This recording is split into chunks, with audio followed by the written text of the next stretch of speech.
বিসমিল্লাহির রহমানির রহিম। সম্মানিত খামারি ভাইরা, আশা করি আপনারা ভালো আছেন। আমি অ্যানিম্যাল হেলথ বিডি চ্যানেলের পক্ষ থেকে আপনাদের সামনে আজকে আবারও উপস্থিত হয়েছি। তো সম্মানিত খামারি ভাইরা, আজকে আমি আমার পুরো ভিডিওতে বাদলা রোগ নিয়ে কথা বলবো। কি কারণে বাদলা রোগ হয়, কি কি লক্ষণ, কি প্রতিষেধক, এই বিষয়গুলো ছোট্ট করে এবং সুন্দর করে বুঝিয়ে বলবো, সহজ করে, যাতে আপনাদের বুঝতে সুবিধা হয়। তো সম্মানিত খামারি ভাইরা, যারা আমার চ্যানেলে নতুন আছেন এবং আপনাদের যাদের এই জাতীয় ভিডিও প্রয়োজন, তারা অবশ্যই চ্যানেলটি সাবস্ক্রাইব করে রাখবেন আর নতুন নতুন ভিডিওর জন্য পাশের বেল বাটনটি অন করে দেবেন।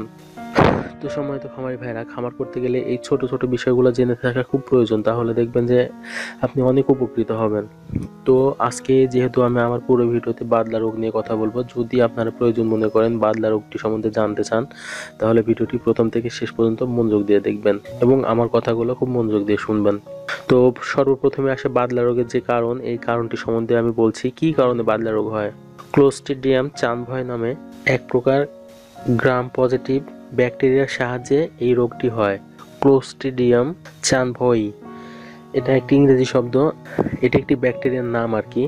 এই গ্রাম পজিটিভ এই ব্যাকটেরিয়ার সাহায্যেই বাদলা রোগটি হয়।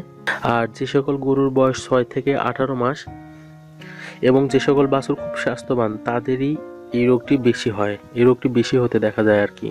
মানে 6 থেকে 18 মাসের বাছুরের এই রোগটি সবচেয়ে বেশি হয়। বাদলা রোগের কিছু লক্ষণ আছে, যে এই লক্ষণগুলো দেখলে বুঝতে পারবেন যে গরুটির বাদলা রোগ হয়েছে। যেমন খুব জ্বর হয়, বাদলা রোগে আক্রান্ত গরু সবসময় জ্বরে আক্রান্ত থাকে।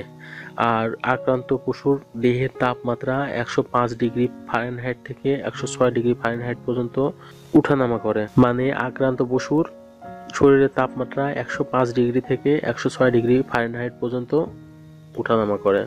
তাছাড়া শরীরের মাংসালো স্থানে ফুলে যায়, মানে শরীরের যে সকল জায়গায় মাংস আছে সেই জায়গাগুলো ফুলে ওঠে।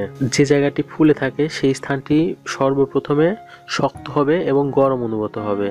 মানে শরীরের যে অংশটি ফুলে যাবে সেই জায়গাটি শক্ত হয়ে যাবে এবং গরম অনুভূত হবে। আর ফোলা স্থানে চাপ দিলে বজ বজ শব্দ হবে। আর ফোলা স্থানে, মানে যে স্থানটি ফুলে যাবে সেখানে যদি আপনারা আঙ্গুল দিয়ে চাপ দেন, তাহলে দেখবেন যে বজ বজ ধরনের এক ধরনের শব্দ হচ্ছে। কখনো যদি ফোলা স্থান কাটেন, তাহলে দেখবেন যে ফেনাযুক্ত রস বের হচ্ছে ফোলা স্থান থেকে। আর এক ধরনের টক টক ধরনের গন্ধ পাওয়া যাবে, সেই মানে সে যে তরল পদার্থটি বের হবে সেই তরল পদার্থের গন্ধ হবে টক টক ধরনের। মানে বাদলা রোগ হলে তো গরুর মাংসের জায়গাগুলো ফুলে যায়, আর সেই ফুলা জায়গাটা যদি আপনারা কোনো ধারালো জিনিস দিয়ে কেটে দেখেন, তাহলে দেখবেন যে ফেনাযুক্ত এক ধরনের রস বের হবে, আর সেই রসের গন্ধ টক টক এই জাতীয় হবে। যে সময় পশু আক্রান্ত হয় সেই সময় পশুর খাওয়া দাওয়া একেবারে বন্ধ হয়ে যায়, আর পশু জাবর কাটে না একেবারেই। তো যদি কোনো কারণে আপনার পশুর বাদলা রোগটি হয়ে যায়, সেই সময় আপনি কি করবেন, কি করণীয় আছে?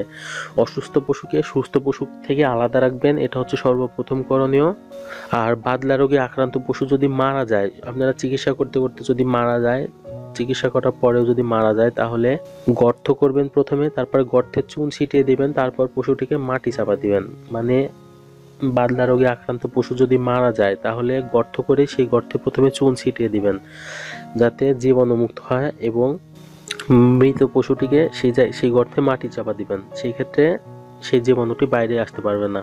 আর কি করলে বাদলা রোগ হবে না?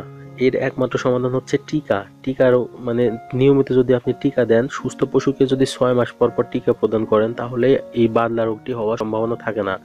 বিশেষ করে 2 বছরের কম বয়সের গবাদি পশুকে অবশ্যই বাদলা রোগের টিকা দিয়ে নেবেন, তাহলে এই বাদলা রোগটি একেবারে কমে যাবে। আর চিকিৎসা বলতে বাদলা রোগে অসুস্থ গরু বেশিরভাগ ক্ষেত্রে মারা যাতেই দেখা যায়। তবে এর কিছু চিকিৎসাও আছে, যেমন পেনিসিলিন গ্রুপের ইনজেকশনটাই সবচেয়ে বেশি ব্যবহার করা হয়। পেনিসিলিন গ্রুপের ইনজেকশনের যেটা 40 লাখ আছে, যে 40 লাখের যে ফরম্যাটটি, এটার 2টি ফরম্যাট থাকে, একটা হচ্ছে 8 লাখ, একটা হচ্ছে 40 লাখ। তো পেনিসিলিন গ্রুপের এই 40 লাখের যে ফরম্যাটটি থাকে, সেই ফরম্যাটটি ব্যবহার করা যায় 4 থেকে 5 দিন ব্যবহার করলে অনেক সময় খুব ভালো রেজাল্ট পাওয়া যায় এবং গরু অনেক সময় সুস্থ হয়ে যায়। তো সম্মানিত খামারি ভাইরা, এই ছিল বাদলা রোগ নিয়ে কথা। আমি চেষ্টা করলাম ছোট্ট করে আমার মতো করে বুঝিয়ে বলতে। আসলে আমার এই কথাগুলো শুনে থাকলে আপনারা অনেক উপকৃত হবেন, কোনো না কোনো সময় এই কথাগুলো কাজে লেগে যাবে।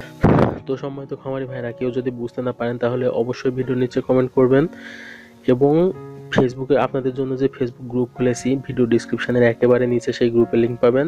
আপনারা সেখান থেকে গ্রুপে জয়েন করে নেবেন এবং সেই গ্রুপে গিয়ে সেই প্রশ্নটি করবেন, তাহলে আপনারা সবচেয়ে বেশি উপকৃত হবেন। তো যতটুকু পারলাম আমার সাধ্যমতো বুঝিয়ে বলেছি। যদি ভিডিওটি ভালো লাগে তাহলে অবশ্যই লাইক, কমেন্ট এবং শেয়ার করবেন। এটি শেয়ার করলে হয়তো অন্য কেউ উপকৃত হবে। তো সম্মানিত খামারি ভাইরা, আর কথা বাড়ালাম না, আপনাদের খামারের জন্য শুভকামনা জানিয়ে এবং আপনাদের সুস্বাস্থ্য কামনা করে আজকে এখানে রাখছি। ভালো থাকবেন। আল্লাহ হাফেজ।